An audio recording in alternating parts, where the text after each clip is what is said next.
celular e o laptop para poder dar aula, eu não vou conseguir, talvez, ver mensagens no WhatsApp. Então, vocês podem tentar me interromper aqui no áudio, tá bom? E se tiverem dúvidas também, tá? Vocês podem tentar me interromper aqui no áudio. Eu vou fechar minha câmera para facilitar a nossa conexão, tá bom? Estão todos me ouvindo, então, né? Bem, nós vamos falar sobre NumPy hoje. E para poder passar para vocês o máximo de conteúdo possível sobre o NumPy, dado vocês viram ali, né, a complexidade de você falar sobre isso, porque existem livros só sobre o NumPy e SciPy, né? Então, assim, existem vários assuntos, os subtópicos dentro do que a gente chama aí de trabalhar com arrays e trabalhar com as subferramentas do NumPy. O NumPy é um módulo do Python que providencia, né, e facilita cálculos numéricos com, por exemplo, com listas, matrizes e por aí vai, tá? No entanto, vocês vão perceber isso, além de ser, além de ser mais eficiente do que as listas, ele permite, né, uma manipulação bem mais fácil dos dados se nós, por exemplo, fizéssemos isso com listas ou até dicionários. E foram duas formas que já vimos, né, anteriormente, de você trabalhar dados, né, sejam eles numéricos ou até mesmo de caracteres, mas aqui a gente vai focar hoje nesses dados numéricos. A lista ela não é conveniente porque, eu vou tentar mostrar para vocês isso, né? Além de não ser eficiente em termos de performance, quando a gente manipula assim uma quantidade gigantesca de dados, o NumPy e a forma como ele declara, né, esses dados, ele permite um acesso, né, a esse objeto, tá?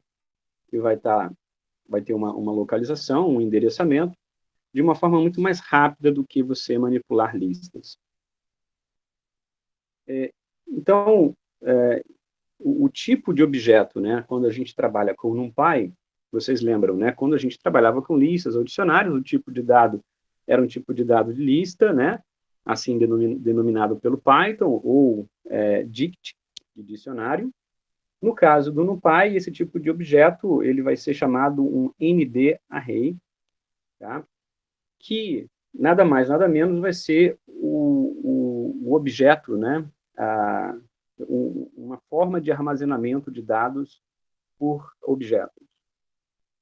Aqui nessa tela, isso é importante para vocês terem ciência do que eu programei para a aula de hoje. Nem todos os exemplos que eu vou mostrar para vocês explicar, eu vou fazer, né, como vinha fazendo no IPython. O que eu fiz foi preparar, né, os exemplos e jogar na aula para a gente aproveitar o máximo tempo possível, em vez de parar e mostrar o exemplo que toma tempo, né, na aula. Então, vocês podem tentar executar até depois, não precisem necessariamente executar isso agora, vocês podem acompanhar a aula para entender.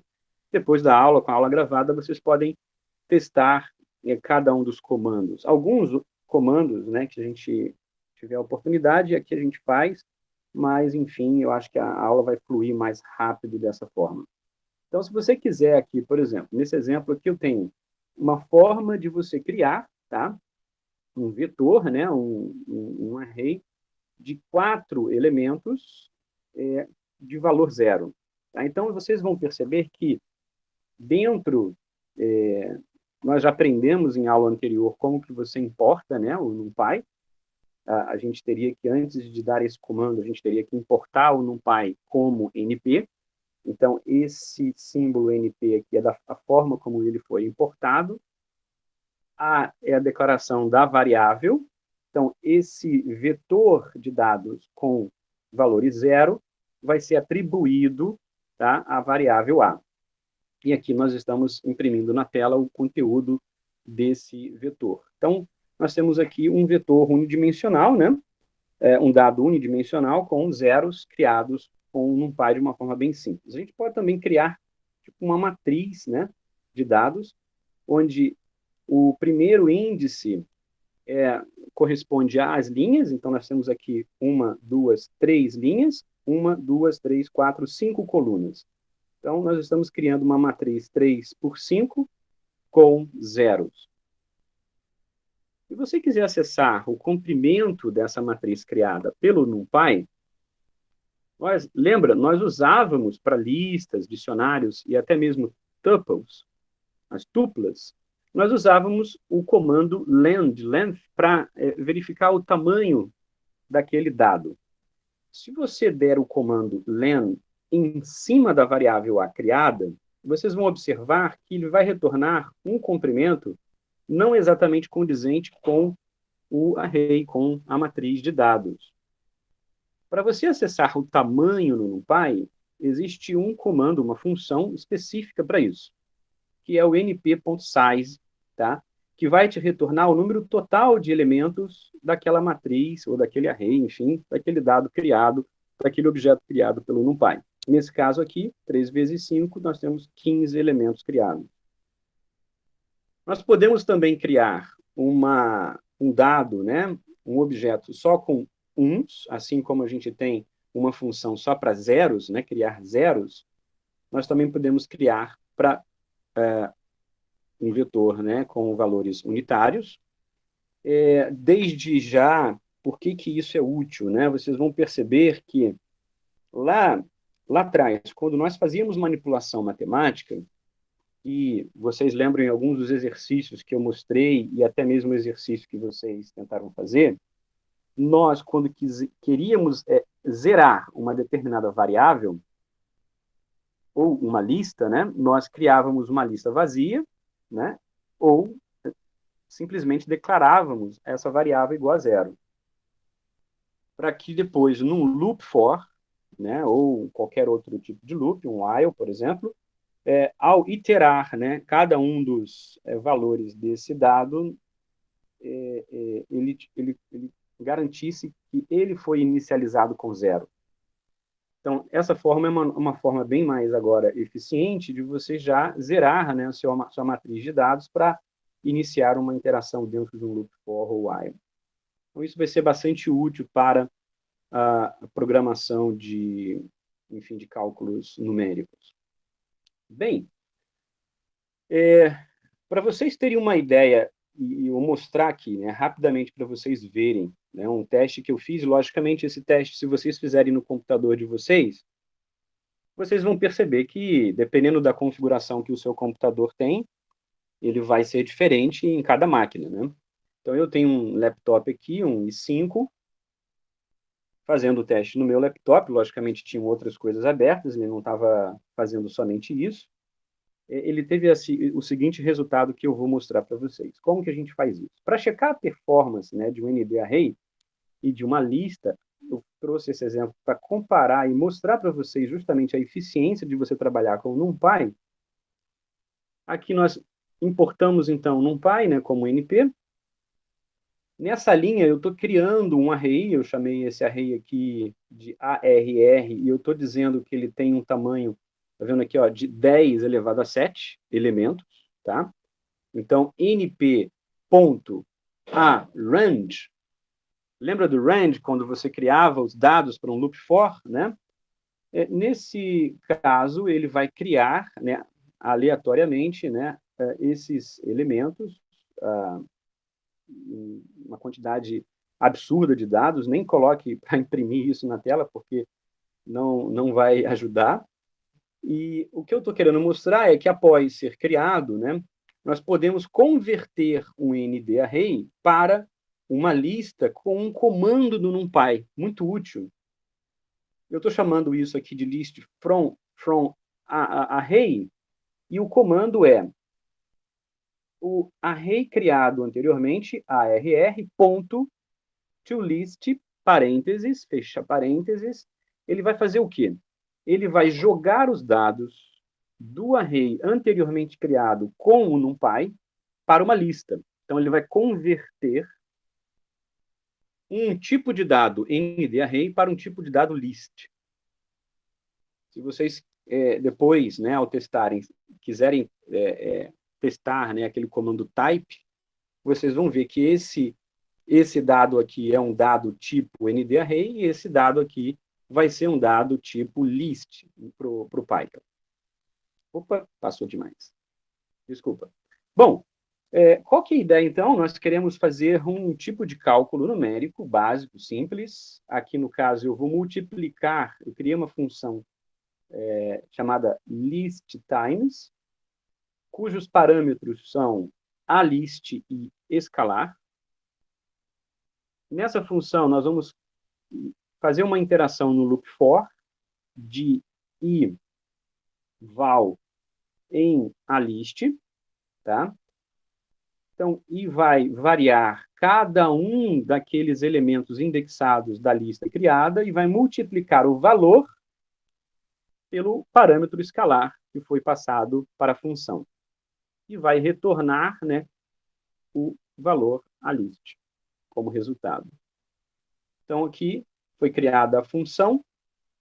Agora, nós vamos aprender um comando que até hoje, nas nossas aulas e encontros, eu não havia falado, mas que ele é muito poderoso, em especial quando você está otimizando um código, ou trabalhando com otimização de códigos, porque ele retorna o tempo de execução daquele código, né? Então, o comando timeIt, ou timeIt, ele vai retornar o tempo de execução no seu processador, né, o tempo que foi executado aquele algoritmo, aquele código. Nesse caso aqui, primeiro, nós estamos calculando o tempo do dado tipo ND-array que foi criado anteriormente, ou seja, nós vamos multiplicar cada um dos elementos desse ND-array vezes 1,1, né? E no final desse comando, o que vai retornar o timeIt é o tempo que durou essa execução. Depois, quando vocês fizerem isso, vocês vão perceber que vai ficar um tempo, né, no IPython ou no Jupyter Notebook, ali o prompt esperando a execução terminar. Quando ela terminar, ele vai retornar o tempo de execução, aqui no caso deu no meu laptop 35,8 milissegundos. Tá? Observem agora o tempo que nós vamos gastar para fazer esse tipo de multiplicação de cada elemento indexado na lista e no tipo de dado lista. Então, abaixo é exatamente o comando timeIt para a função listTimes criada anteriormente com os parâmetros list from arr, né, que são exatamente os elementos da lista criada como parâmetro, e o escalar 1.1, que vai multiplicar os elementos daquela lista criada. E aí, o tempo de execução é de 535 milissegundos. Ou seja, no meu laptop, logicamente, eu tinha outros processos acontecendo quando eu testei isso, dá uma velocidade de processamento mais rápida para acessar e manipular cada um dos elementos do ND-array em torno de 15 vezes maior, mais rápido do que você manipular listas.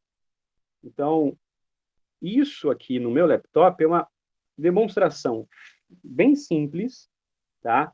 Do quão é mais rápido você fazer processamento numérico, cálculo numérico com dados do tipo ND-array no Python, em vez de ficar trabalhando com listas ou com dicionários. Tá? Como a grande parte de programas, né, em química computacional justamente fazem cálculos numéricos, isso é um dado extremamente importante se você vai iniciar um projeto de desenvolvimento nessa área ou se você vai tentar uma aplicação robusta. Logicamente que, se o teu caso é um caso simples, em que você não vai usar uma quantidade de dados tão grande como essa que foi criada aqui, você não vai perceber a diferença entre acessar um ND-array ou acessar um tipo de dado list. Ficou claro para vocês? Entenderam? Ficou Perfeito? sim, professor.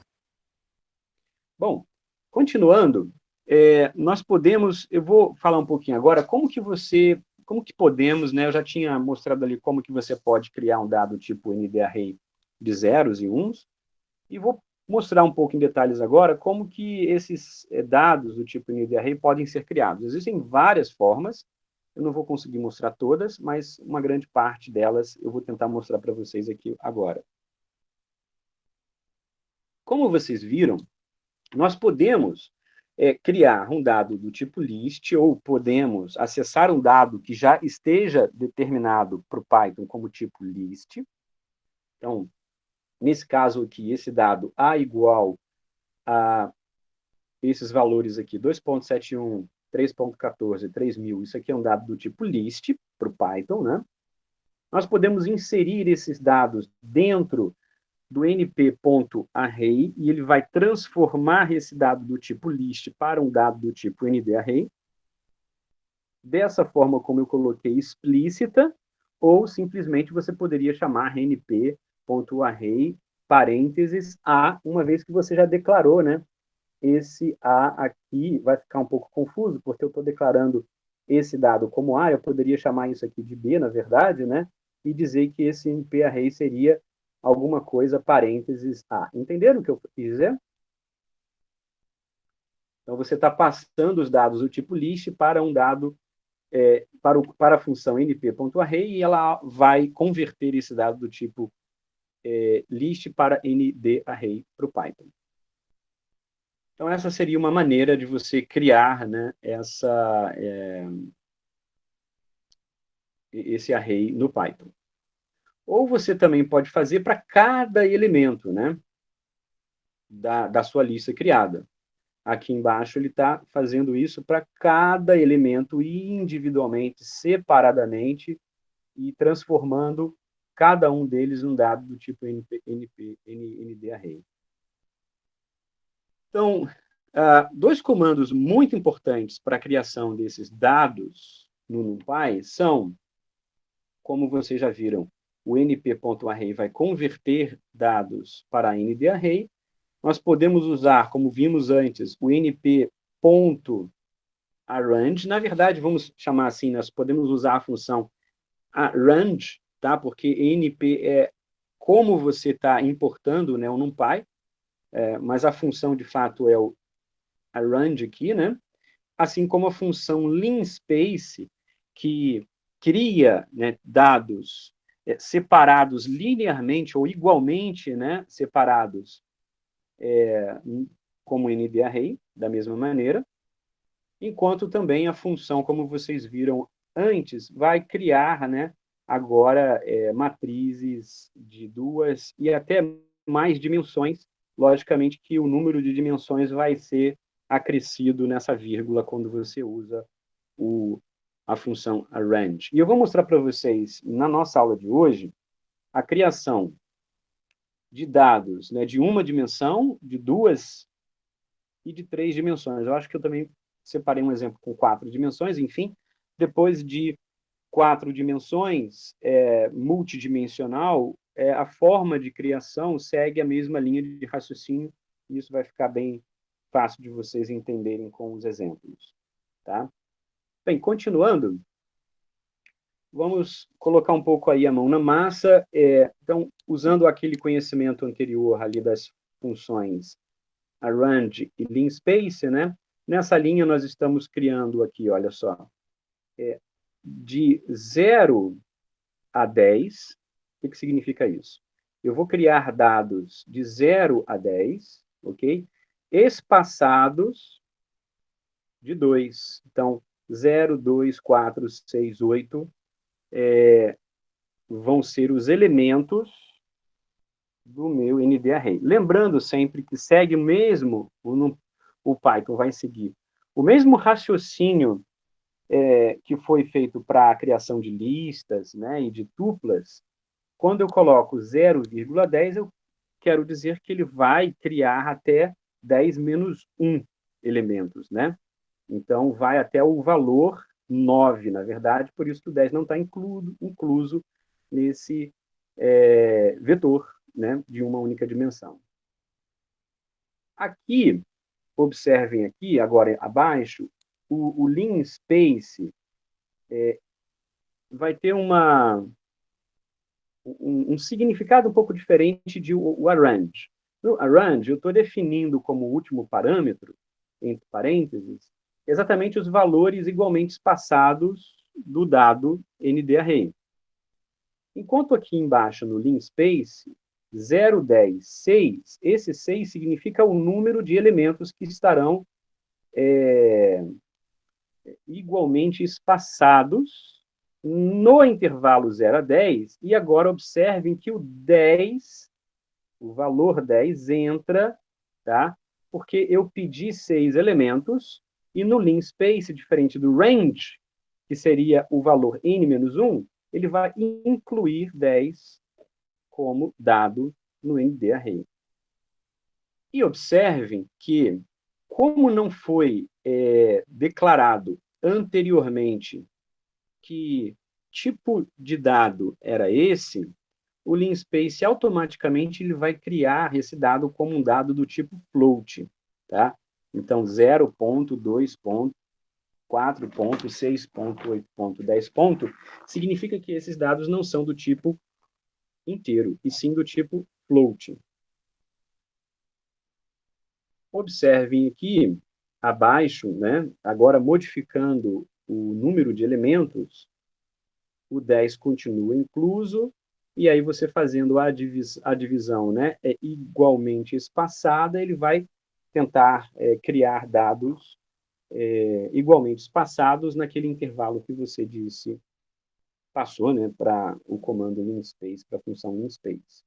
Então, aqui estão alguns exemplos de como você pode criar, né, esses dados no intervalo. Aqui, nesse exemplo abaixo, seria como que nós podemos acessar, né, dados em uma matriz do tipo ND-Array. Então, nós temos aqui, eu previamente havia criado, eu estou mostrando todos os dados com ponto, ponto, todos os elementos do array A, 0, 1, 2, 3 e assim por diante, até 19. E aí, o acesso a esses elementos, tá, segue o mesmo raciocínio quando você acessava os elementos indexados de uma lista ou de uma tupla. Ou seja, a colchete 5, 2 pontos, 15 vai acessar os elementos de 5 a 15 menos 1. Então, nesse caso aqui, lembra, o index também segue o mesmo index para listas e tuplas. O primeiro é o index 0, o segundo é o index 1, o terceiro é o index 2,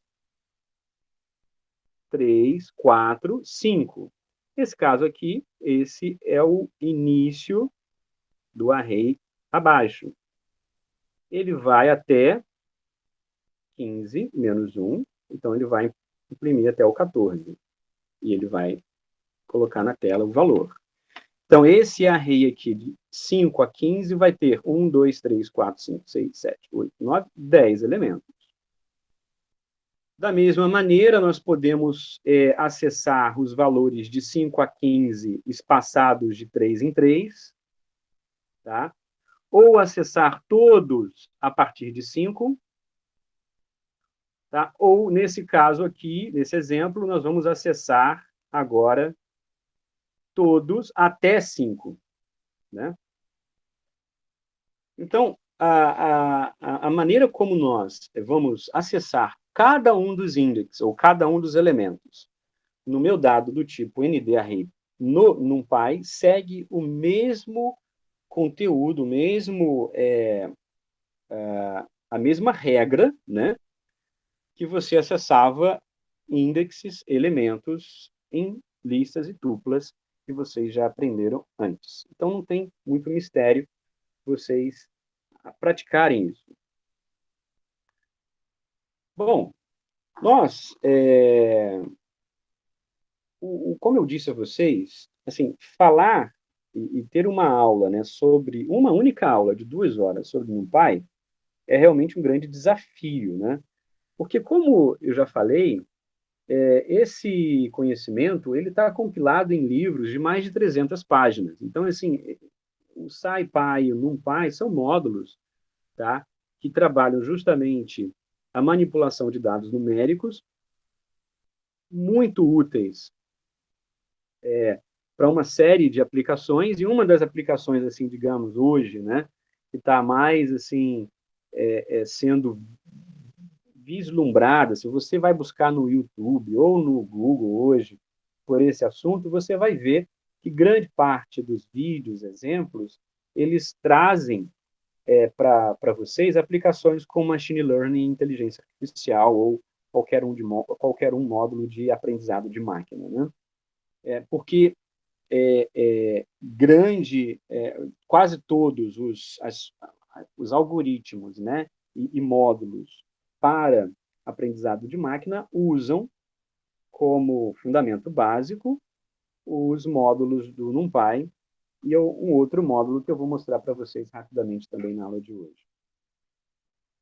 Bem, então, assim, eu deixei aqui nesse slide links e tutoriais para vocês saberem ler um arquivo do tipo texto e manipular esses dados como uma matriz de dados, enfim, um conjunto de dados organizados em linhas e colunas, né, que são típicas quando você organiza isso no Excel. Então, grande parte assim de bancos de dados numéricos, de dados aí não só dados na área da química, dados na área da economia, né, dados do governo, das prefeituras, você organiza tudo isso em planilhas, né? Planilhas de dados. Algumas dessas planilhas de dados são assim gigantescas, tá? Muito, muito grandes. E uma grande vantagem do Python, tá? Eu vou até trazer uma experiência prática para vocês em relação a esse acesso de dados. Então, esses dados, quando, né, são chamados do tipo .csv, porque são espaçados por aquela vírgula, pelo coma, ou espaçados pelo tab, né? Esses tipos de dados, o Excel, ele salva no formato .csv ou .tsv, o Excel, o LibreOffice, qualquer um desses programas com planilhas de dados, né? E aí, uma experiência de acessar esses dados que eu queria passar para vocês é que uma vez eu estava orientando uma aluna em um projeto onde nós colaborávamos com um grupo experimental e tinha uma dessas planilhas, né, de, assim, uma planilha, na verdade, era um arquivo Excel com várias planilhas, né, várias né, planilhas, e cada uma dessas planilhas, assim, tinha assim, uma infinidade mesmo de linhas e de colunas a serem acessadas, né? E, na época, nós tentamos acessar esses dados e manipular esses dados usando programação em MATLAB, tá? E logo, passado algumas semanas, né, tentando, eu falei, não, vamos desistir do MATLAB e vamos usar o Python. Por quê? Porque no MATLAB, o acesso a essa quantidade de dados absurda era ele entrava assim, era muito lenta, né? Ele entrava assim num loop de acesso a esses dados que nunca terminava, né? Para gerar um resultado era um tempo assim absurdo. Isso executado no MATLAB, mesmo que na linha de comando, era bem lento mesmo o acesso. Então, fazendo pelo Python, esse acesso é muito mais rápido. E fazendo, logicamente, de uma maneira mais otimizada no Python, vocês vão perceber que é ainda mais, né, adequado. Para vocês adentrarem assim mais profundamente em como acessar esses dados, tá? Eu compartilho com vocês links aqui no YouTube e também aí no assim os principais sites, né? O DataCamp, o RealPython, o DataQuest e o próprio documento original do Python, que são links que vão trazer para vocês material detalhado sobre o uso desses dados quando em diferentes formatos, Excel, CSV, TSV, assim por diante. Nesse caso do exemplo aqui, a gente vai acessar pela função np.load.txt quando você exporta, né, esse dado do Excel para um arquivo ASCII, TXT, você usa o np.load.txt. E aí eu separei, nesse exemplo, um arquivo que eu deixei do tipo .txt lá no material. Eu vou ver se eu só consigo trazer esse arquivo para vocês aqui. Estão vendo aí na minha tela? Eu mudei de tela, mudou para vocês? Mudou, sim. Já abri o arquivo aqui. Tá, perfeito. É um arquivo exemplo do livro, né? Onde nós temos aqui colunas e observem, cada uma dessas colunas, ela tem uma definição, uma descrição, o que a gente chama de seu cabeçalho, né? E, logicamente, quando a gente acessa esses dados, assim, esse aqui é um bom exemplo para vocês entenderem a complexidade, né, de você entender esses dados em planilha. Por quê? Porque algumas colunas, vocês vão ver, são informações, como vocês estão vendo aqui, a segunda, se é masculino, feminino, enfim, sobre, né, o sexo, e aí isso aqui é um tipo de dado tipo string, né? É um caractere que você quer acessar, N ou F. Você pode ter caracteres como esse, tipo de data, né? Ano, mês, dia, separados por barra ou não, pode ser uma separação por um traço, né? Enfim, o ano pode estar com seus dígitos completos ou simplesmente dessa forma. Aqui são dados todos numéricos, e algumas colunas, observem, eu posso ter falta de dado, né? Como esse aqui, nesse arquivo, essa ausência de dado foi colocada como um traço, né? Vocês observem aqui, eu estou marcando para vocês enxergarem. Não sei se está visível para vocês aí. Deixa eu aumentar a minha fonte. Talvez esteja pequeno, né?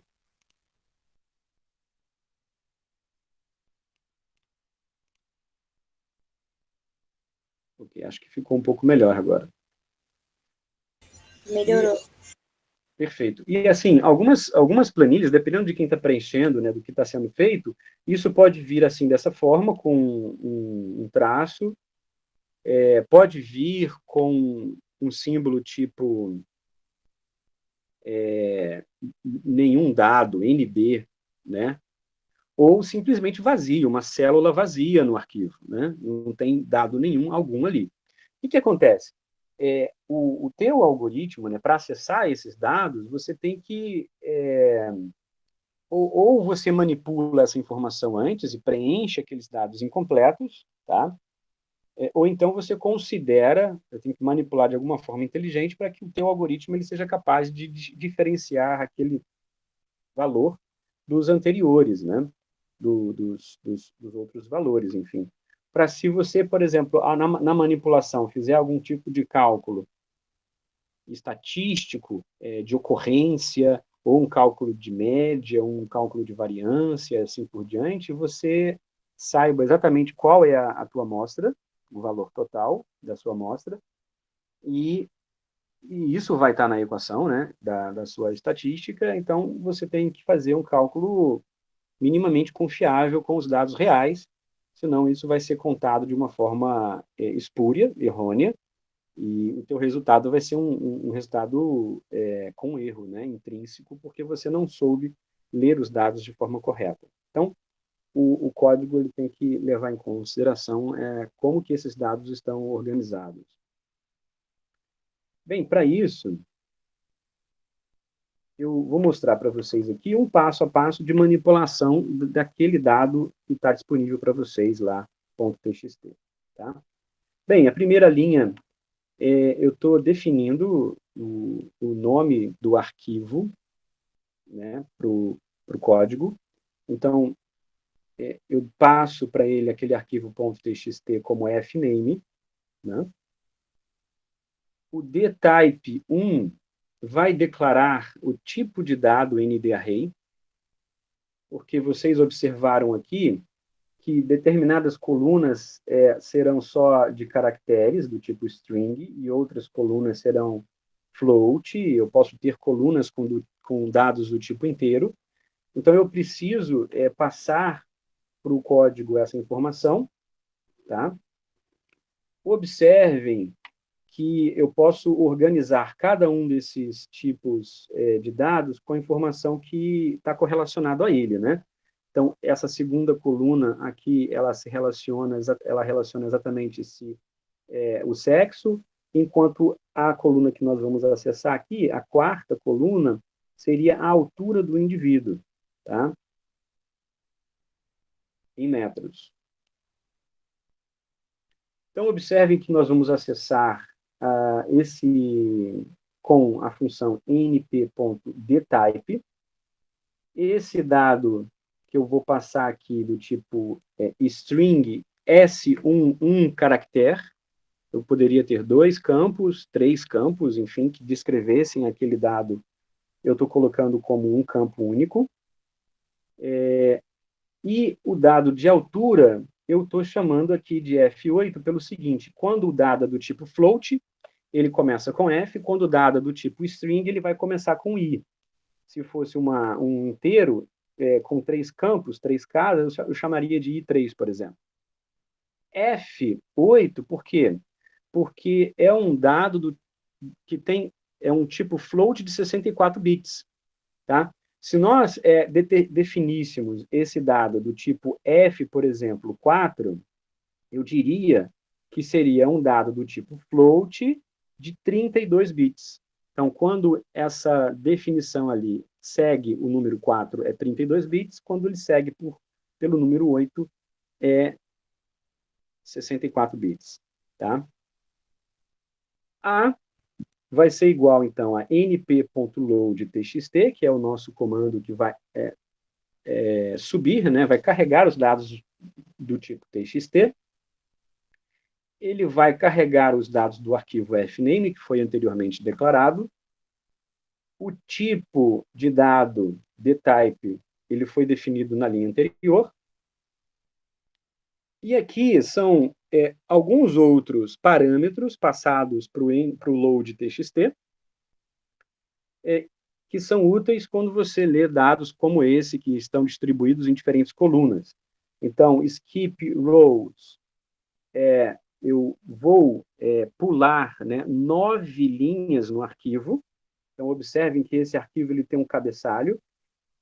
1, 2, 3, 4. A linha que não tem nada escrito também conta.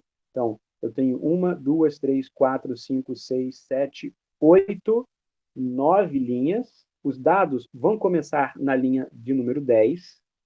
Então, até a 9ª linha, não me serve, eu não vou ler esses dados. Então, eu passo com o parâmetro skip rows, tá? E eu vou usar as colunas com use columns, as colunas dos dados, as colunas 1 e a coluna 3, nesse armazenamento. Então, npload.txt vai armazenar as colunas 1 e 3 após a linha 9 na variável A, que foi armazenada. Então, quando a gente coloca para imprimir A na tela, ele vai retornar os pares de dados, né? De sexo, M, F, ela, e as alturas de cada um dos indivíduos que estão naquele dado armazenado. E ele, tá vendo aqui, ó, ele vai imprimir o tipo de dado no final, S1, e aqui F8. Se fosse um dado do tipo 32 bits, ele colocaria aqui F4. Enfim. Abaixo, eu vou mostrar para vocês que nós podemos acessar cada um dos elementos, né, nesse dado de uma forma também muito similar que vocês faziam o acesso, que eu mostrei, como que você faz o acesso aos elementos de uma lista, tá? Ou também vai servir bastante como que nós acessávamos os dados no dicionário. Quando nós tínhamos, lembra no dicionário, o par chave valor, né? Nós poderíamos acessar para cada chave o seu respectivo valor, ou o contrário, nós poderíamos acessar para cada valor sua respectiva chave. Nesse caso aqui, M, tá? Estou declarando uma nova variável M que vai ser igual a A, ou seja, A são os dados que eu armazenei com o npload.txt. E vocês observem, então, que eu estou chamando aqui, entre aspas, simples, o Gender, tá vendo aqui, ó, que foi definido, porque eu defini isso aqui em cima, né? M de Gender igual, esse igual aqui, lembra? Esse igual, ele não é o igual numérico, mas é o igual booleano, né? B, aspas, simples, M. Então, M, de propósito aqui minúsculo, vai estar relacionado a todos os dados que contém o M maiúsculo, ou seja, cujo indivíduo é do sexo masculino. Então, se nós agora pedimos para imprimir M na tela, toda vez que esse dado de Gender for M maiúsculo, vai ser, para esse dado armazenado, verdadeiro. Quando não for M, ou seja, quando for qualquer outro caractere, tá? Vai ser falso. Então, na sequência dada, ele vai imprimir verdadeiro, verdadeiro, falso e assim por diante.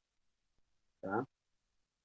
Por que isso é interessante? Porque eu posso querer acessar agora as alturas de cada um desses dados de indivíduos que são masculinos, ou seja, quando esse valor é verdadeiro.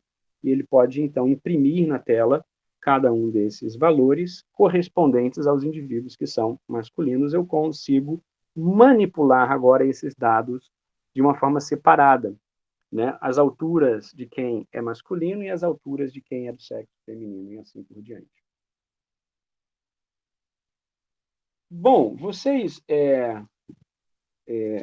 aprenderam isso lá no iniciozinho do curso.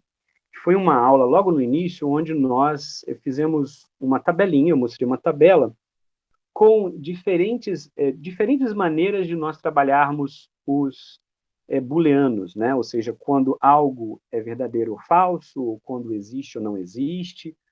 Enfim, uma das maneiras também de acessar esse dado é com esse tio. Então, esse tio M aqui, ó, ele vai imprimir todos os dados para os indivíduos de sexo diferente de M, de masculino, tá? Então, Mzinho ave, ele vai retornar a média da altura, ponto min, para os indivíduos de sexo masculino, enquanto que essa segunda linha vai retornar a média para os de sexo feminino. Então, de uma forma bem, digamos, elegante até, né, nós podemos, em vez de definir, né, todo o resto, seguindo o mesmo raciocínio para a definição dos indivíduos de sexo masculino, nós, em uma única linha como essa, a gente já calcula a média dos outros indivíduos. E aí podemos jogar isso para uma saída padrão, né, bonitinho. Aqui, média do sexo masculino, o valor em float, né, com 2 decimais, metros, o valor do sexo feminino também, float, 2F, metros, como vocês podem ver aqui, os valores já obtidos. Então, olha só como o NumPy, ele facilitou o trabalho, né? Se nós fizéssemos isso com listas, nós tínhamos que usar um for, percorrer todos os índices da lista, diferenciar masculino de feminino, e dentro do loop for, calcular esse valor médio para jogar na tela ou definir uma função que fizesse isso e retornar o valor para a tela, com print. Com o NumPy, a função min já calcula para nós automaticamente a média de todos os elementos do array. Ficou claro para vocês?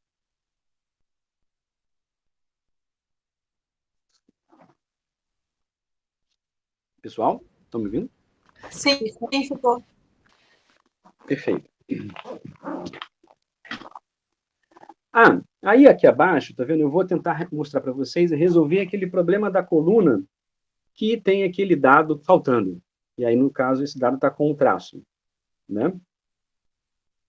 Como é que resolveríamos isso?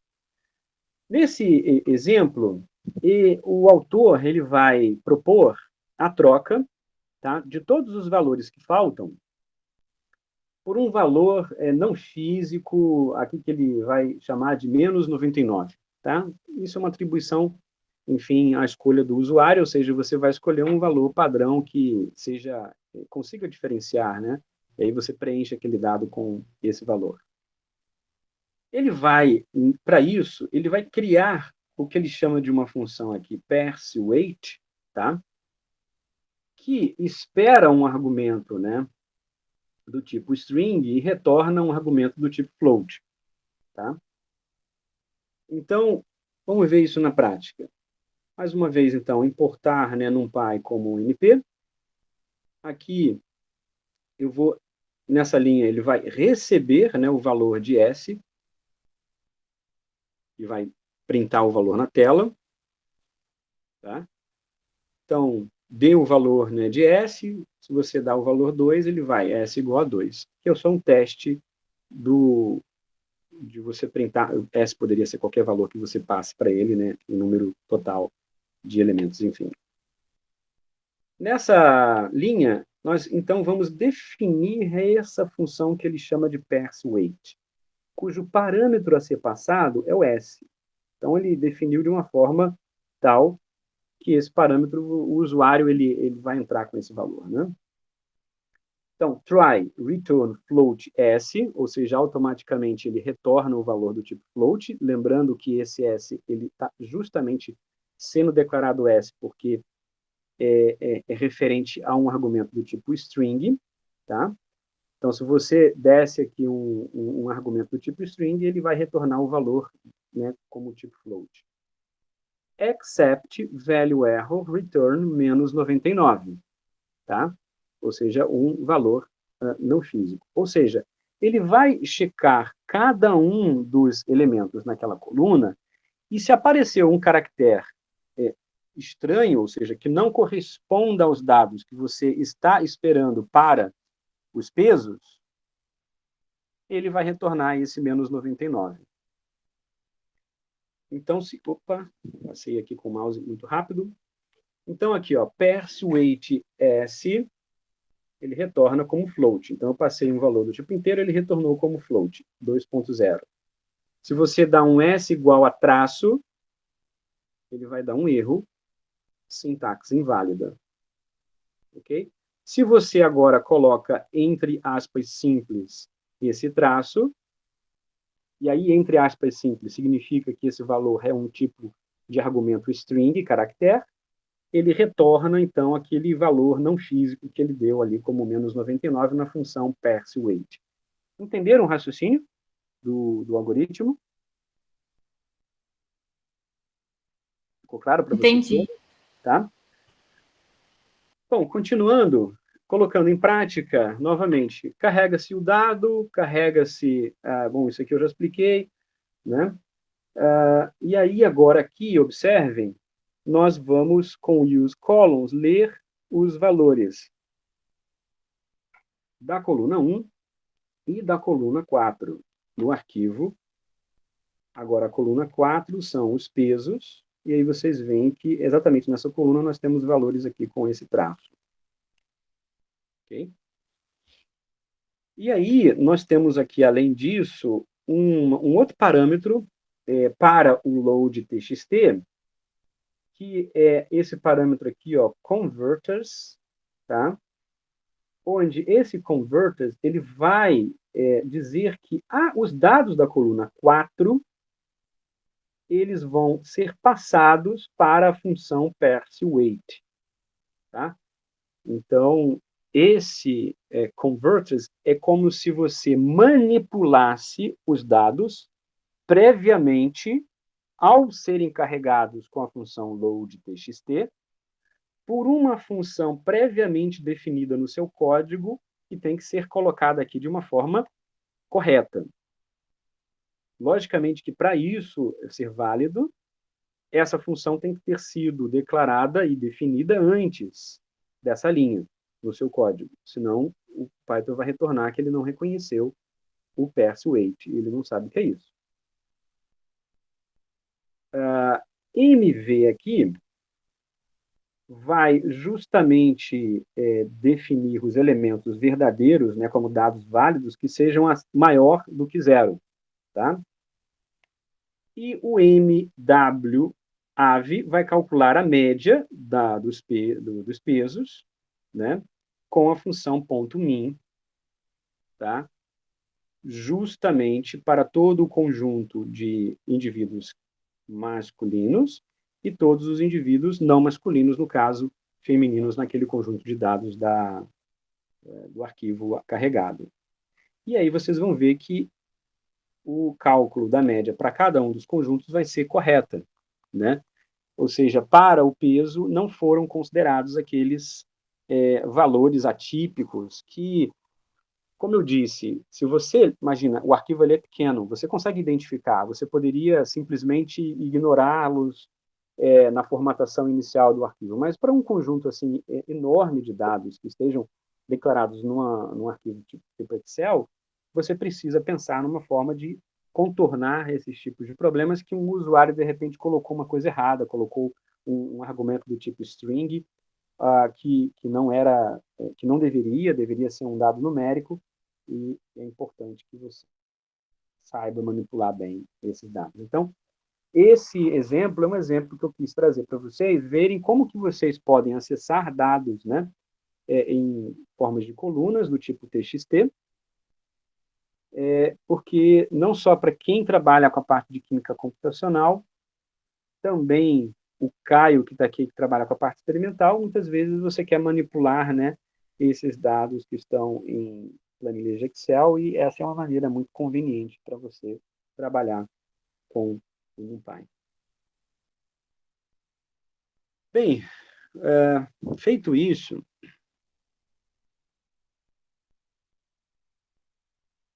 nós vamos ver agora, eu vou mostrar para vocês, uma série de exemplos de como que você pode criar estes arrays de uma dimensão, duas, três dimensões e manipular e fazer o que a gente chama de fatiamento, né, daqueles slicing, que a gente fazia antes com as listas e com as tuplas, né?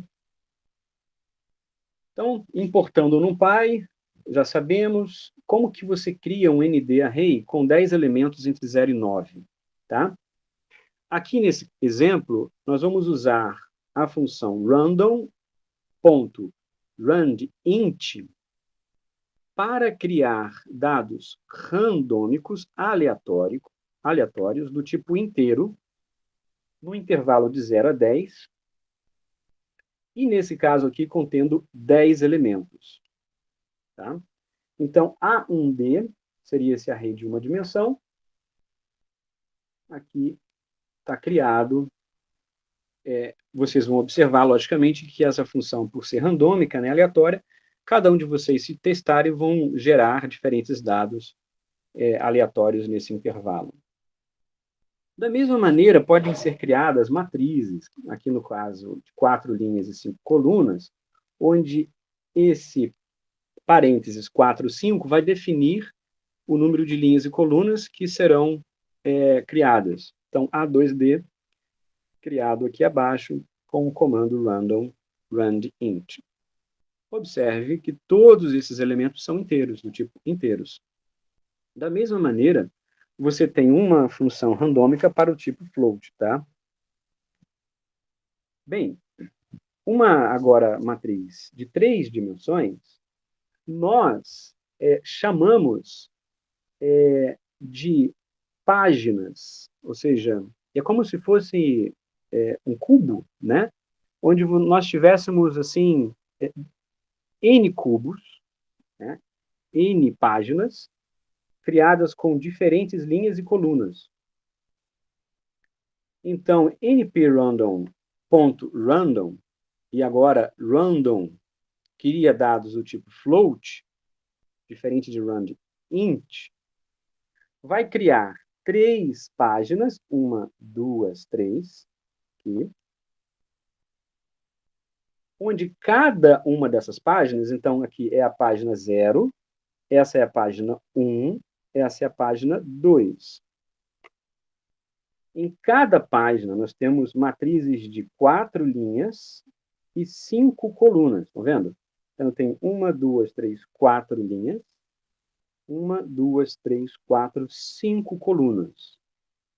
Então, essa é, digamos, um dado ND-array, tá?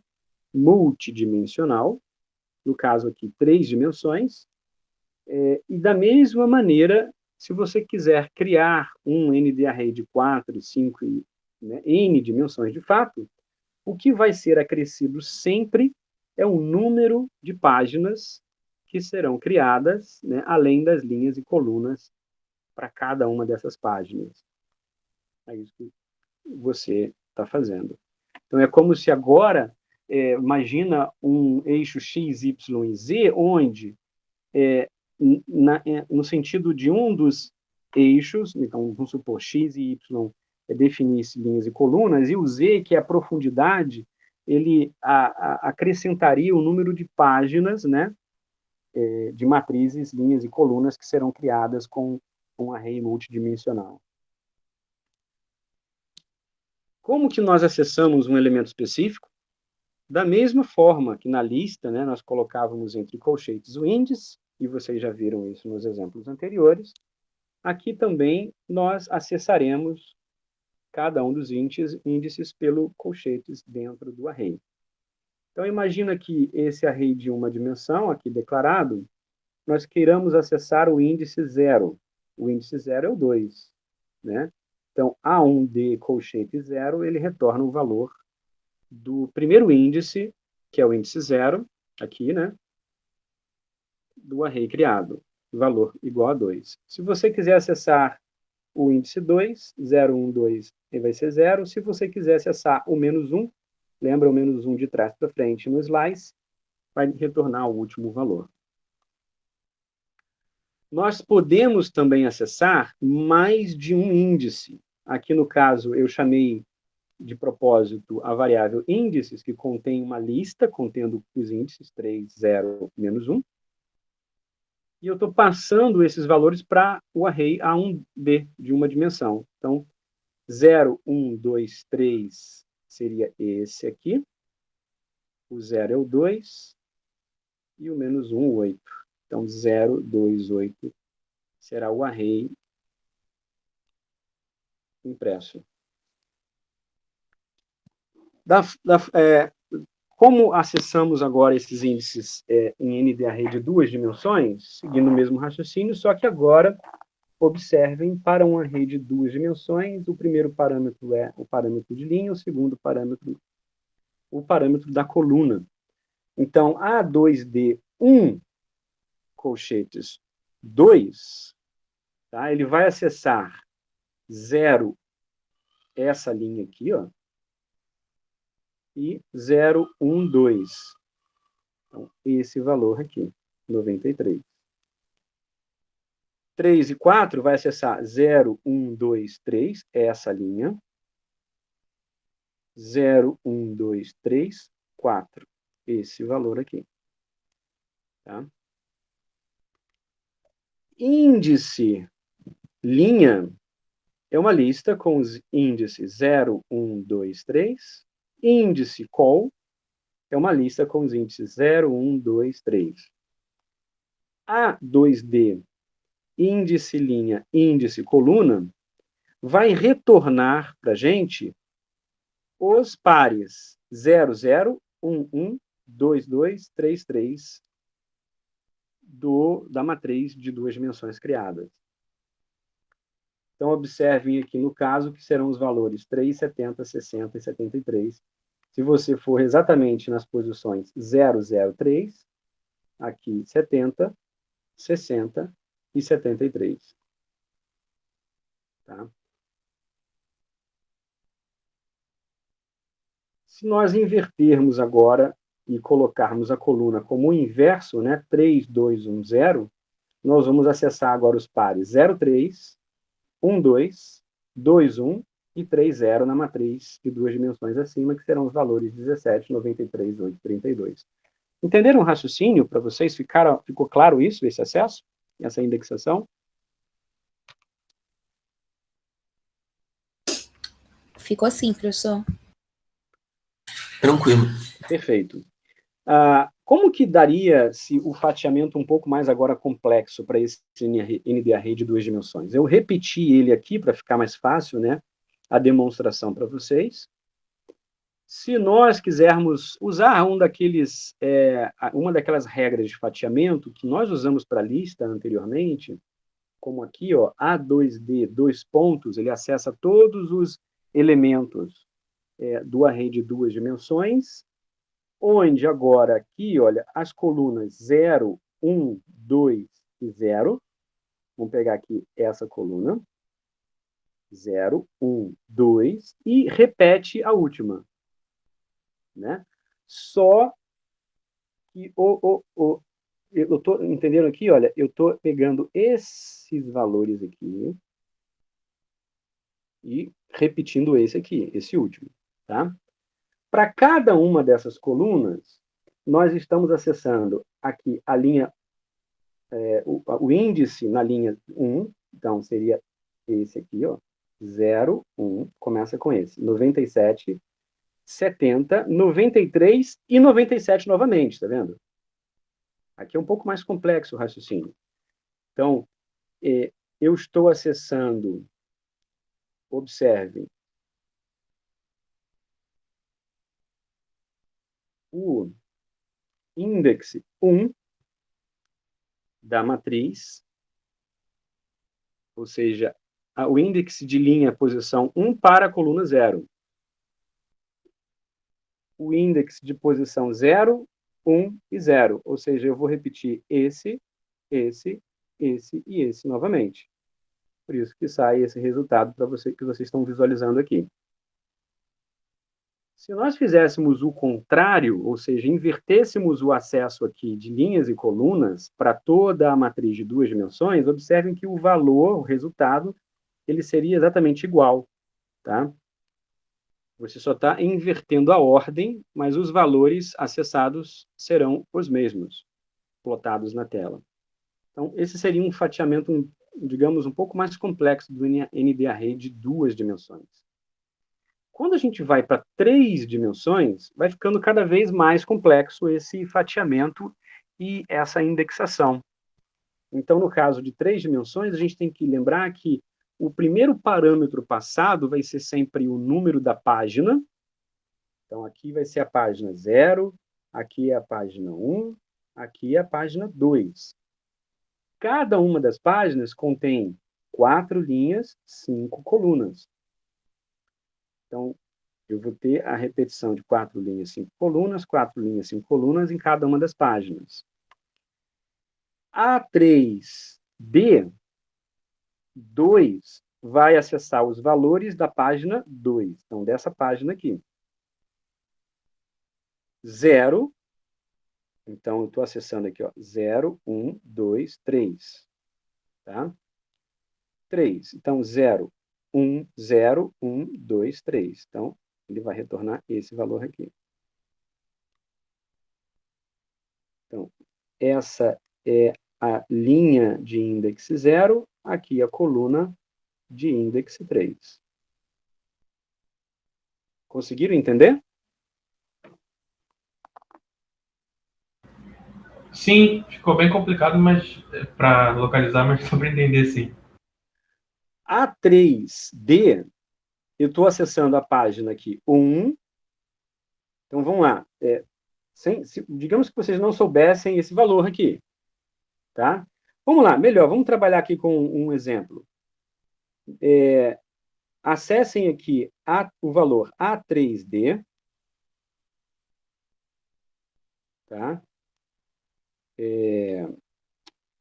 0. Vocês conseguem enxergar e entender o que eu mal e porcamente estou escrevendo? Sim. 1 e 3.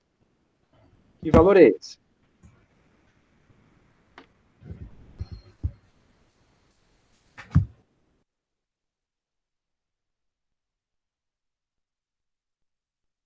Não No, tem aqui igual.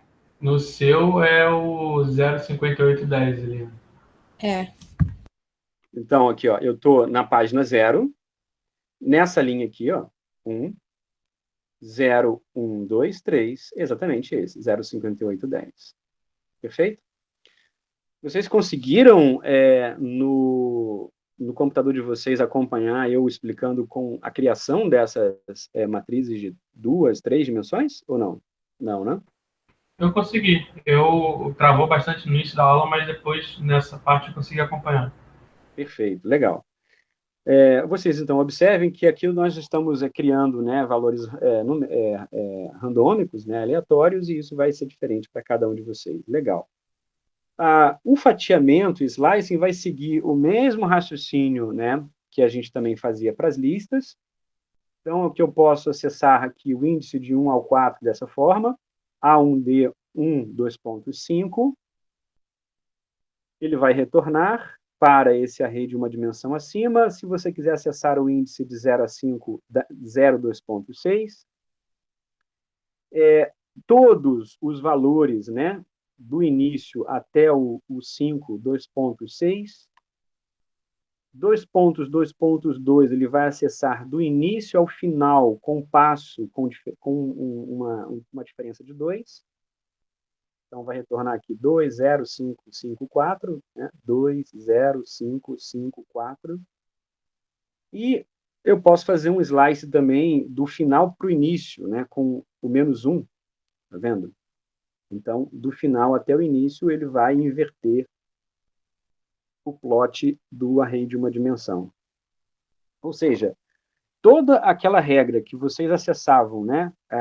O fatiamento, o slicing, os index, elementos de uma lista, vocês vão também poder aplicar nos índices e elementos de arrays de 2, 3 e mais dimensões. Num fatiamento de N de array de 2 dimensões, né? Só para trazer esse exemplo para vocês, a gente mostrou ali o de 2. Nesse caso aqui, o A2, o de 2 dimensões, é aquele que eu havia criado antes, esse que está aqui acima. A linha 1 é o A2D1, seria essa linha aqui. Ou você também pode acessar a mesma linha dessa forma, 1,2 pontos. Ou seja, ele vai acessar todos os elementos da linha 1. No caso, todos os elementos, todas as colunas, né, da linha 1. Aqui, nesse exemplo, 2,1, 2,1, 2.4, eu estou fazendo um slice nos elementos das colunas de 1 a 4. Então, observem aqui que começa 0, 1, seria a partir dessa coluna aqui. Tá? Como ele está na linha 2, então é 0, 1, 2. Então, seriam esses aqui. Ó. E ele não plotou justamente o último, porque seria 4 menos 1, né? Então seriam os 3 primeiros aqui dessa região. Então, observem, não tem muito mistério. A única coisa que você vai ter uma dificuldade, né, natural é que, como a complexidade desses dados passa para um conjunto de linhas e colunas e também de páginas, a indexação e a manipulação desses índices para cada linha, para cada coluna e para cada página vai seguir a mesma regra das listas e tuplas, só que agora com um pouco mais de complexidade devido à quantidade de dados e quantidade de, digamos, vetores, né, em diferentes dimensões que você vai ter que acessar. Então, tem que ter um certo cuidado ao fazer um loop for, um loop while, para acessar cada um desses dados e manipulá-los. Ficou claro para vocês, pessoal? Nós podemos acessar com as funções que o NumPy traz para você adicionar e também remover elementos que você deseja. Então, eu estou criando aqui novamente um array de uma dimensão, um de duas e de três dessa maneira. E no exemplo seguinte, eu quero criar um modificado, onde o modificado eu vou usar a função append, que vocês já estão acostumados, em que eu vou adicionar elementos a esse array de uma dimensão. Nesse caso, eu adiciono esses elementos aqui dessa forma, 100, 130, ele vai adicionar os elementos 100 e 130 no array de uma dimensão. Para deletar, a função é np-delete, ele deleta, tá, o index, no caso aqui seriam os índices 12 e 13. Então, ele vai acessar o valor pelo index do array criado de uma dimensão. Para o caso de duas dimensões, mesma coisa, eu posso adicionar 100 e 130 ao array de duas dimensões e assim por diante, enfim. Essa era a ideia que eu queria trazer para vocês saberem manipular, né, arrays. Será impossível, tá, no curso nosso, falar sobre pandas. E, por exemplo, o módulo Scikit-learn, que é muito utilizado para aprendizado de máquina. Terei o maior prazer se vocês tiverem alguma dúvida e quiserem saber um pouco mais sobre esses temas. Eu só vou trazer aqui o conhecimento para vocês entenderem, tá? O pacote Pandas, tá? É um pacote bastante usado, em especial por cientistas de dados e por analistas, para trabalhar justamente com esses, digamos, dados multidimensionais, né, que estão em planilhas, em bancos de dados. Por quê? Porque ele usa como arcabouço justamente o NumPy, tá? Então o Pandas usa como módulo principal o NumPy, e o Pandas, ele também tem dentro dele já funções criadas do Matplotlib. Então, o que o Pandas é? O Pandas, ele nada mais, nada menos, é um módulo do Python que trabalha justamente com esses data frames, né?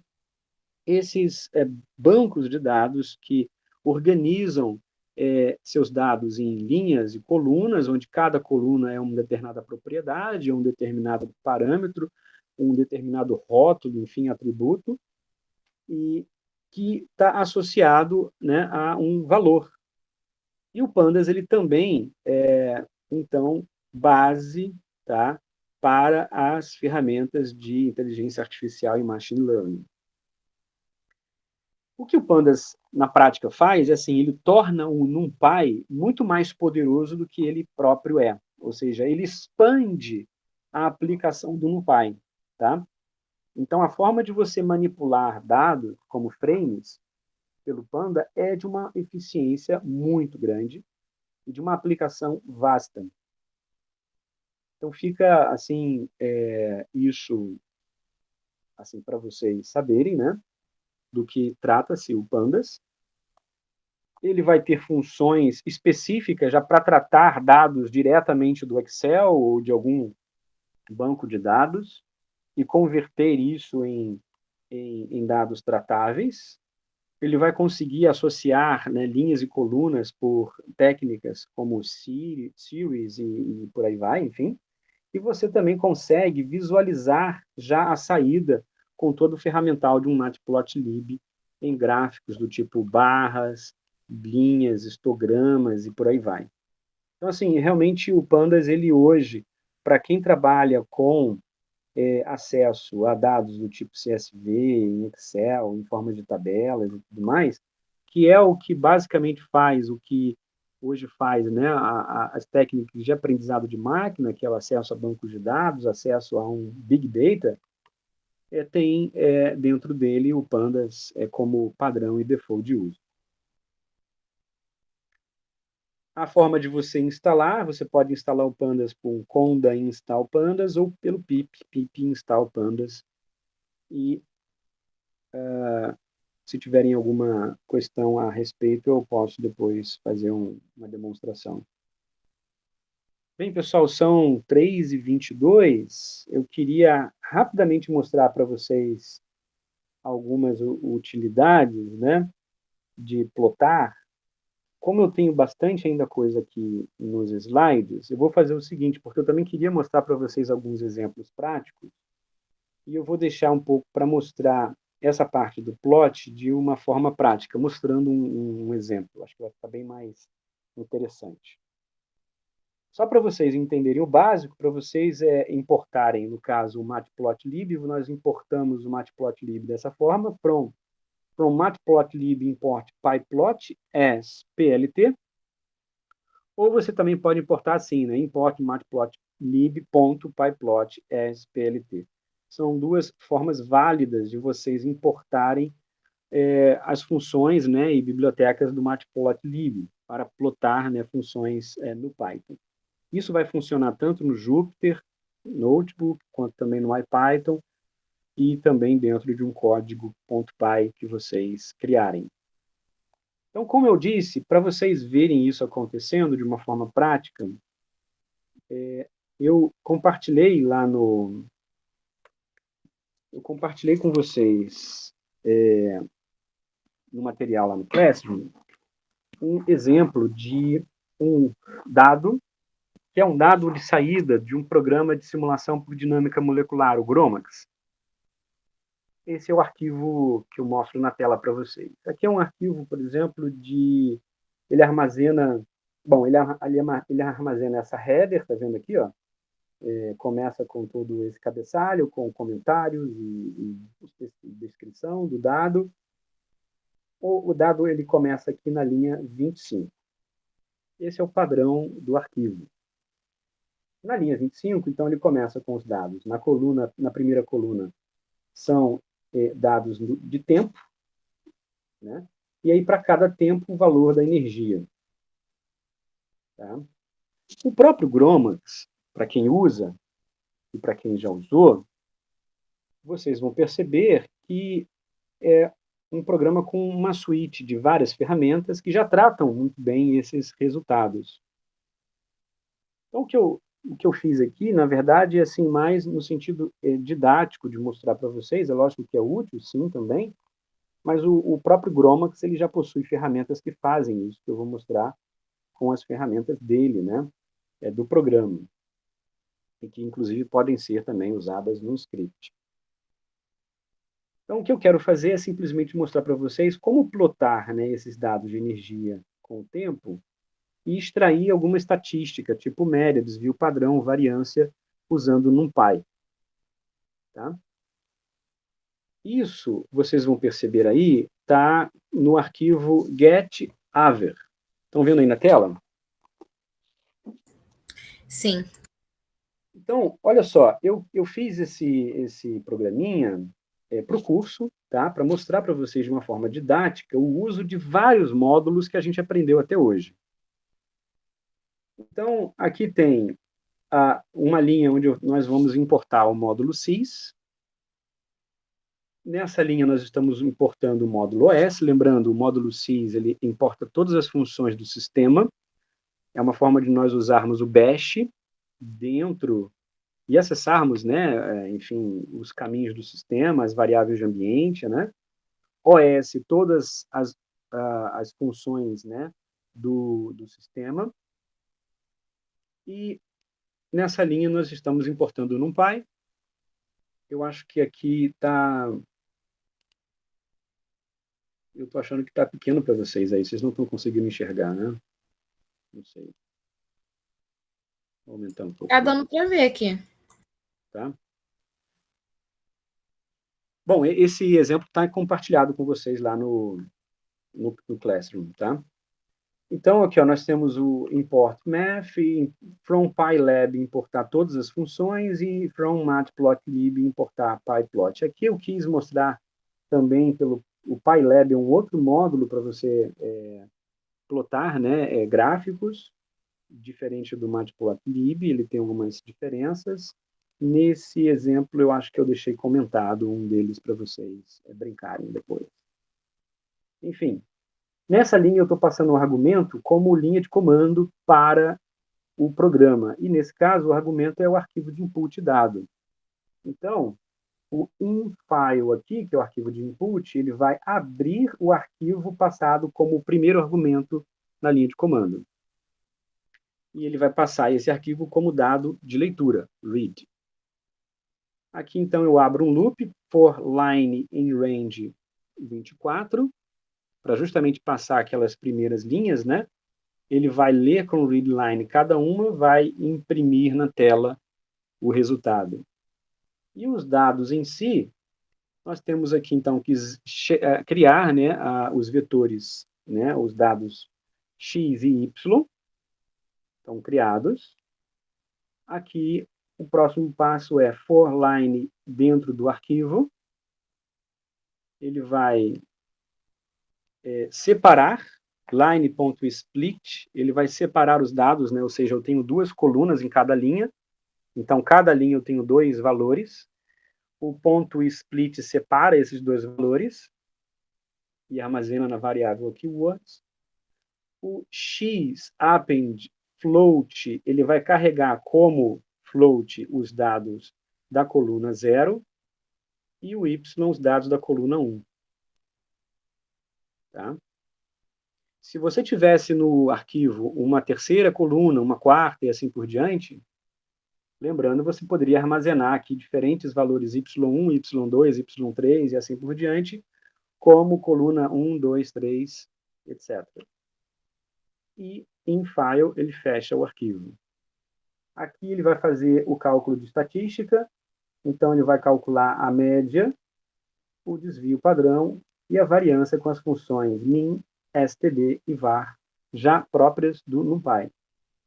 Já implementadas, embutidas, estão disponíveis, né? Nessa linha, então, ele vai imprimir o resultado como tipo float da média da energia, desvio padrão calculado.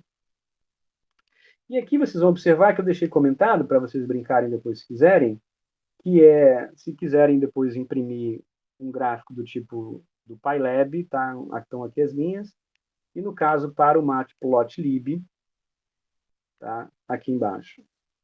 Então, o que eu tenho? plt.figure, ele vai abrir o gráfico como figura.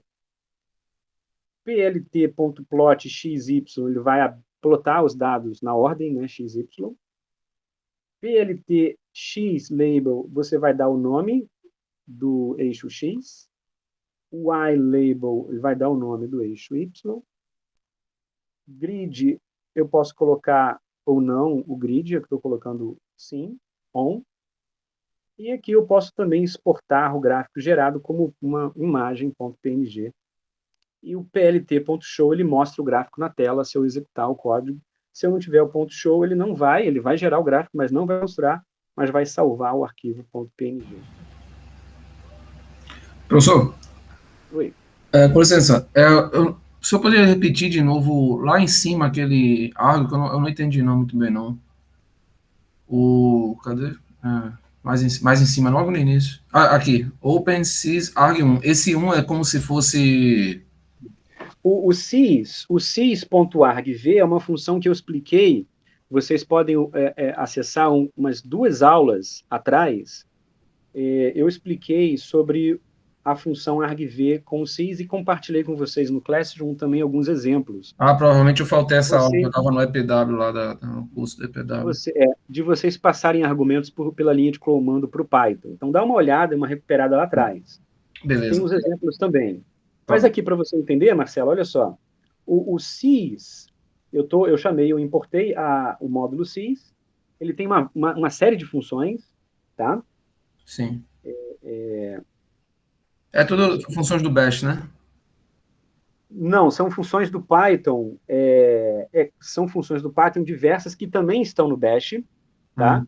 O argv é uma função que é trazida do Bash, já existe no Bash.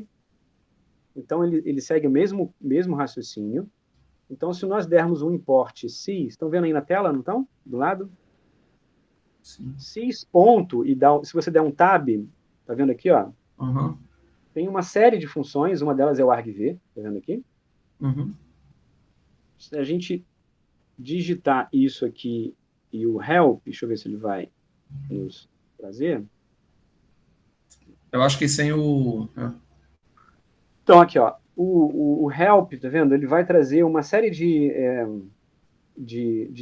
subclasses. Eu posso inserir, copiar, limpar, também usa, ele aceita o append, enfim, uma série de subfunções dentro, e ela cria e retorna um novo objeto se você passa o argumento para a linha de comando. Então, o argv... O shell seria o tipo arg... cifrão 1, por exemplo, quando você tem o script shell.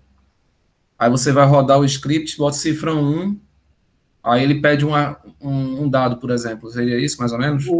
o cifrão 1 no shell é a posição 1 na linha de comando. O cifrão 2 é a posição 2 e assim por diante. Sim. Seria parecido com isso, Ah, beleza. tá? Atentando-se que, aqui no caso, sys, observem, fiquem atentos a isso, tá? sys.argv0 é o nome do programa, quando você executar. Então, o primeiro argumento que é passado na linha de comando é o próprio nome do comando do programa que você vai executar. argv1 é o primeiro parâmetro na linha de comando, argv2 vai ser o segundo e assim por diante. Beleza. Entendeu? Bom, para vocês verem isso funcionando, Obrigado, Sam. se nós executarmos, tá vendo? Ó, ponto barra get averplot.py, o nome do arquivo, ele vai receber o nome do arquivo, vai armazenar na variável inFile, que vai fazer o cálculo e o plot dos parâmetros pedidos. Então, tá vendo aqui, ó, ele gerou na tela a energia média, menos 49,8, e aqui o plot, tá vendo aqui?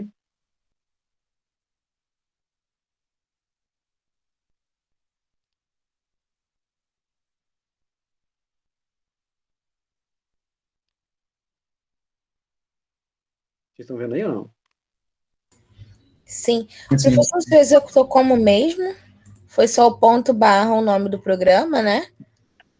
No meu caso, Karine, no meu computador, eu tornei esse script executável, por isso que eu executei como ponto barra.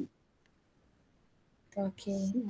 Se você for executar aí, você pode executar também como Python o nome do programa, getAver, e o nome do arquivo de input.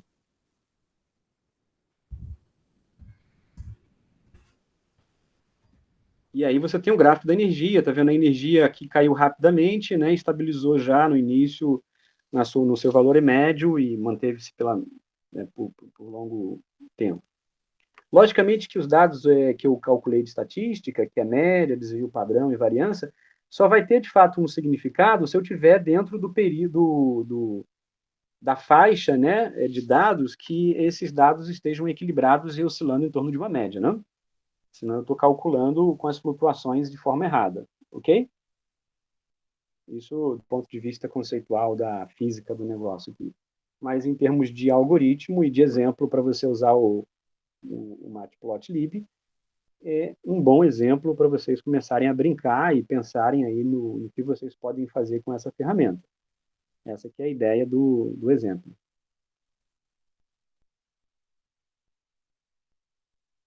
Ficou claro para vocês?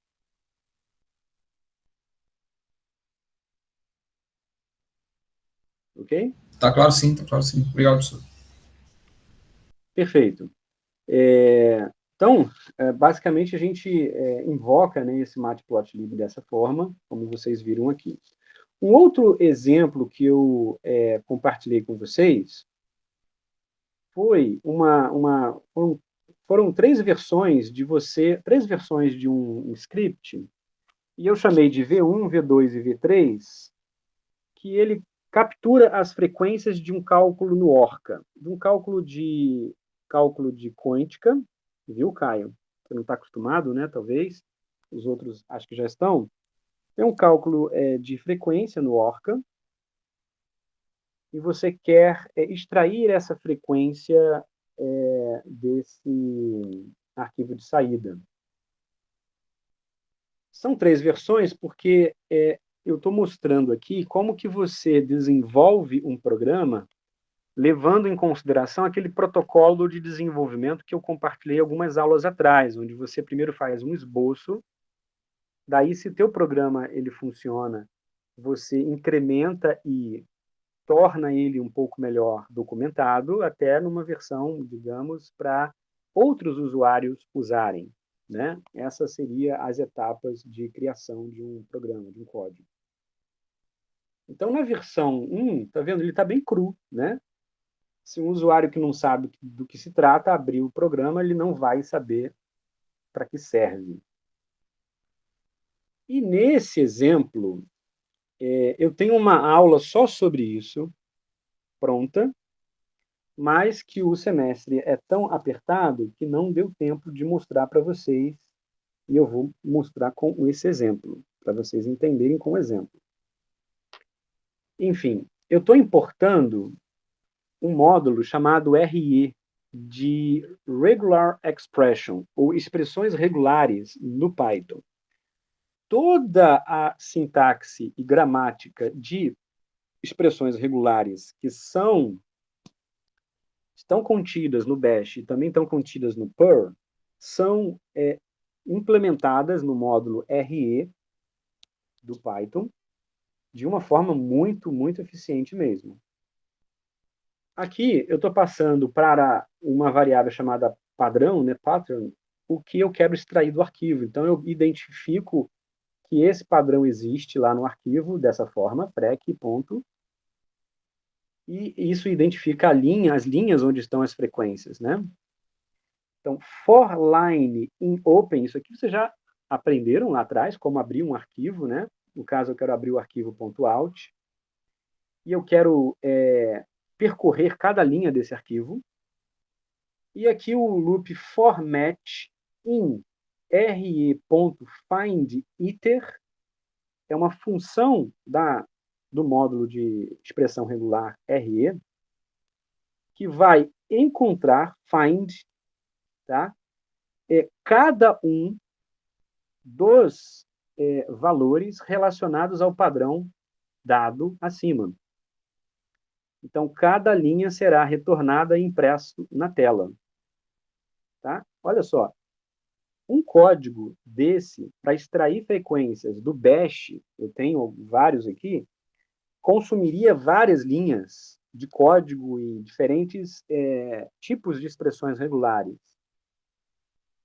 O que facilita no Python é que a função findIter, ele já tem exatamente o que você precisa extrair caso o padrão seja encontrado. Então, assim, é muito poderoso, e isso vocês vão observar se executarem o arquivo, sobre o arquivo que eu compartilhei com vocês, eu acho, do formaldeído.out. Então, simplesmente digita, ele rapidamente já imprime na tela todos os resultados aqui de frequência. Tá? Então, ele extrai a informação que você necessita. A versão 2 do script, vocês vão perceber que agora, o que muda? Na versão 2, eu estou evoluindo no desenvolvimento, né? Eu estou selecionando um segundo padrão para extrair tudo o que vocês viram que nesse primeiro plot saíram coisas aqui, ó. Eu tenho um outro tipo de padrão aqui em cada linha, que é VIB, que não estão inclusos nesse outro, porque tem frec em todos os outros aqui, tá vendo? Então, eu quero só as linhas que contêm esse aqui. Então, eu poderia ir direto nesse VIB, logicamente, no primeiro loop. Mas eu só quero mostrar para vocês como que pensa, né, a cabeça de quem está programando uma ferramenta, e aí ele só tira aquelas linhas que me interessam agora. Ficou bem melhor. E a versão 3 do brinquedinho é uma versão, estão vendo aí, um pouco mais profissional, tá? Onde agora, observem, isso aqui são funções que eu criei, né? Todos os programinhas assim que eu tenho feito agora seguem esse padrão de desenvolvimento, onde eu defino uma função do tipo help para retornar para o usuário como que roda e uma mensagem de saída, né, do que ele está fazendo. Aí depois eu passo agora o argumento para a linha de comando como variável o argumento, né? E tem aqui o plot. Dessa forma, o que é que acontece? Se nós formos executar o programinha na versão 3 e não colocar nada, ele vai dar essa mensagem na tela que eu preciso rodar com o arquivo .out, tá vendo? Forma de uso. Né? Get.frec.py, o arquivo .out do Orca tem que ser fornecido. Senão ele não calcula. E aí é só dar o comandinho e ele vai retornar os valores de frequência na tela. Então isso é muito útil. Tem uma aplicação muito poderosa quando você está fazendo um projeto com cálculos de estrutura eletrônica para uma infinidade de arquivos de cálculos, e você depois quer analisar cada um deles. Analisar cada um deles na mão é você abrir o arquivo e ir na linha para pegar esses valores, o que vai consumir o seu tempo enormemente. Então, o script ele vai facilitar, né, a análise dos resultados de saída e, logicamente, você pode melhorar ainda mais isso, né, criando outras funções capazes de manipular agora esses dados de saída. Eu já cheguei a falar com vocês e mostrar em exemplos lá no início do curso, mas aqui eu estou agora mostrando com as expressões regulares, que são realmente muito, muito convenientes e poderosas. Nós temos ainda 15 minutinhos. Então, acho que dá para percorrer um pouco aqui no plot, para mostrar a vocês que o Matplotlib, ele tem, assim, uma infinidade, viu, de layouts muito bacanas e bonitos, né, para você gerar gráficos bem legais, de altíssima qualidade. Então, aqui são alguns exemplos, né, de distribuição, de mapa de distribuição por cores, histogramas, enfim, scattering e por aí vai, né?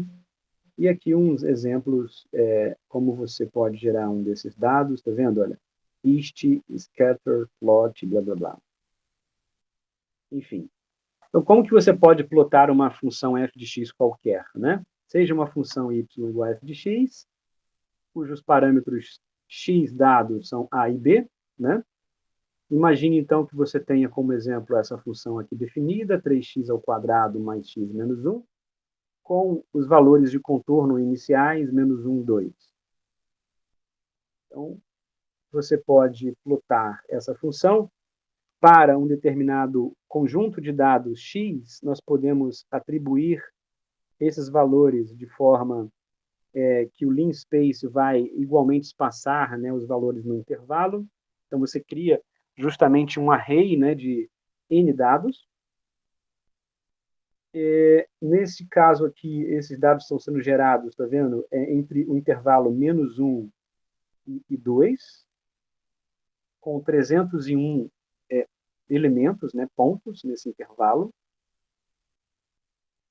Defino, então, a função y, e o plt.plot xy, ele vai plotar esse gráfico que vocês estão vendo aqui ao lado. E, logicamente, que aqui, de uma forma rápida, você consegue plotar esse gráfico sem aqui o título do eixo Y, sem o título do eixo X, sem o título do gráfico, sem uma legenda também.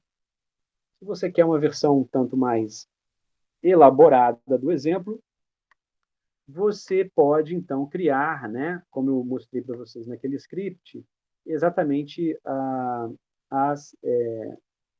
os títulos para cada um dos eixos, como está aqui no exemplo, o título do gráfico, como está aqui nessa linha, e a legenda também, né, que existem uma série de símbolos que vocês podem acessar nos livros, no material oficial do próprio Python. São informações que você não deve gravar na cabeça, é só dar lá o Google e que vocês vão achar e encontrar. Ou seja, você pode representar isso através de linhas ou de símbolos, triângulo, quadrado, círculo e assim por diante. Então, aqui você tem o título do gráfico, aqui o título do eixo Y e do eixo X. O tamanho das fontes também podem ser alteradas, né? Você pode colocar uma fonte maior ou menor, enfim, isso tudo pode ser mudado. Aqui você pode também plotar dois gráficos em um único, como vocês estão vendo aqui nesse exemplo. Com o plt.plot, está vendo? Olha, eu vou plotar os dados XY e os dados XY2, ou seja, o intervalo X é o mesmo para ambos os gráficos, só que os dados Y e Y2 são de funções diferentes. E dessa maneira você consegue plotar no mesmo gráfico. As legendas você poderia criar dessa forma como está aqui, exemplificada no coisinha abaixo. Enfim, são 10 para as 2. Eu tenho mais coisas, mas eu vou acabar passando do horário. Enfim, eu queria abrir um pouco para conversar com vocês e também dúvidas, se assim tiverem. O que vocês acharam?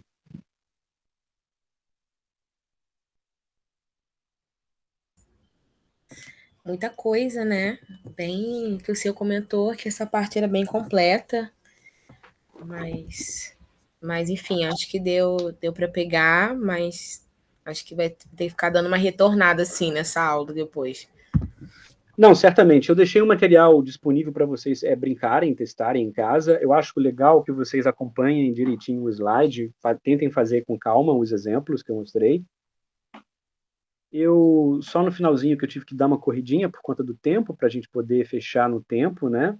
Mas eu acho que foi assim bem claro de como vocês podem manipular, né, dados com o NumPy, criar, remanipular, como que vocês podem usar isso já para fazer gráficos, né? Como vocês viram com o Matplotlib. Os scripts que eu deixei disponíveis para vocês também, eu acho que são úteis para vocês aprenderem com os exemplos, tá? Enfim, eu acho que tem informação aí bem completa, digamos, para uma aula de 2 horas. Foi o suficiente para vocês terem aquela visão geral e agora é colocar a mão na massa, né? Eu acho que é um material bem, bem bacana aí para vocês. Tá? Eu espero que tenha sido explicado de uma forma correta e que vocês tenham entendido, né? Eu espero. Se ficou alguma dúvida, por favor, podem me escrever, tá bom? E eu tenho ainda material sobre o Pandas, mas não vai dar para dar essa aula sobre o Pandas, porque aí fica complicado. O que eu gostaria assim, de otimizar agora com vocês é o tempo, né? Eu já estou com as notas das apresentações de vocês, eu estou organizando os vídeos para poder colocar no material de divulgação. E aí, eu queria era que vocês pudessem agora colocar esse conhecimento para fora, né? E essa maneira de você tentar colocar esse conhecimento para fora é que vai... recebi, Caio, o vídeo. Essa prática é que vai tornar o conhecimento consolidado na cabeça de vocês. Então, eu queria que vocês tentassem identificar, né, coisas que vocês queiram trabalhar em cima dos dados que vocês possuem nos projetos que vocês têm, para que tentem, então, aplicar todo esse conhecimento do curso inteiro, inclusive com a aula de hoje, do NumPy e do plotar gráfico, que eu acho que a gente consegue fechar bem, viu? a gente conseguiu fazer um grande milagre. Eu lembro que eu compartilhava o curso no início lá com o Leonardo Gargano, né? Que eu falei com vocês que foi um estagiário e é um dos colaboradores que a gente tem no grupo de pesquisa. Hoje ele está fazendo doutorado na UFRJ. E ele falou, professor, você vai até num pai pandas com a turma? Tem certeza? Vai dar para fazer isso tudo? Eu falei, eu vou tentar. Eu não consegui falar do pandas, né? Tem uma aula só sobre o pandas que eu vou fazer o seguinte, eu vou tentar gravar essa aula do pandas, tá? E tentar disponibilizar essa aula gravada para vocês como um material assim extra, tá bom? Mas assim, a gente consegue falar de tudo num curso, eu acho que deu assim, foi bacana essa viagem até na aula de hoje, para que vocês tenham essa visão. Agora, logicamente, que é colocar a mão na massa que vocês vão avançar no conhecimento sobre as aplicações, né, de Python e de programação, enfim, para química computacional, ou para a área que você esteja desenvolvendo seu projeto de doutorado. Beleza? E aí, para colocar, então, para colocar isso na prática, o que eu gostaria de fazer é o seguinte, nossas, agora, encontros até fechamento do período, é para isso. Eu queria que vocês retornassem o que vocês vão trabalhar, né, ou o que vocês já estão trabalhando, porque lembrem, a ideia é que vocês já estivessem, né, trabalhando nisso. Mais uma vez, eu abri na aula passada a possibilidade de vocês não apenas desenvolverem algo do zero, como eu mostrei aqui algumas ferramentas, mas também usarem ferramentas que vocês estão aí disponíveis, né, e que vocês podem aprender a usá-la e tentar colocá-la em prática para uma finalidade, e desenvolver, então, esse projetinho de final de curso em cima de um exemplo prático que sirva, né, para o dia a dia aí do trabalho que vocês possuem. Aí você vai estar conseguindo, de fato, mostrar que usou o conhecimento, né, de uma forma produtiva, né, e com uma aplicação para o que você faz. Então, eu vou esperar essa demanda de vocês, né, os e-mails, as mensagens, para que eu possa orientar vocês nesse trabalho, tá bem? Alguns aqui já receberam orientação minha, né, eu já dei algumas orientações e tal, mas eu espero que todos vocês tenham essa ação agora proativa de colocarem isso em prática e gerarem um resultado, né? Essa é a expectativa. O ferramental vocês já possuem. Combinado?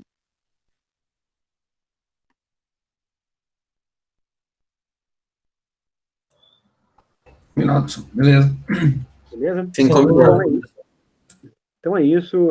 Por hoje era isso que eu queria mostrar para vocês. Eu fico no aguardo aí do contato e um grande abraço. Boa semana para vocês todos, viu? Valeu. Obrigado, professor, igualmente. Tchau, professor. Abraços. Valeu, pessoal. Abraço. Tchau, pessoal.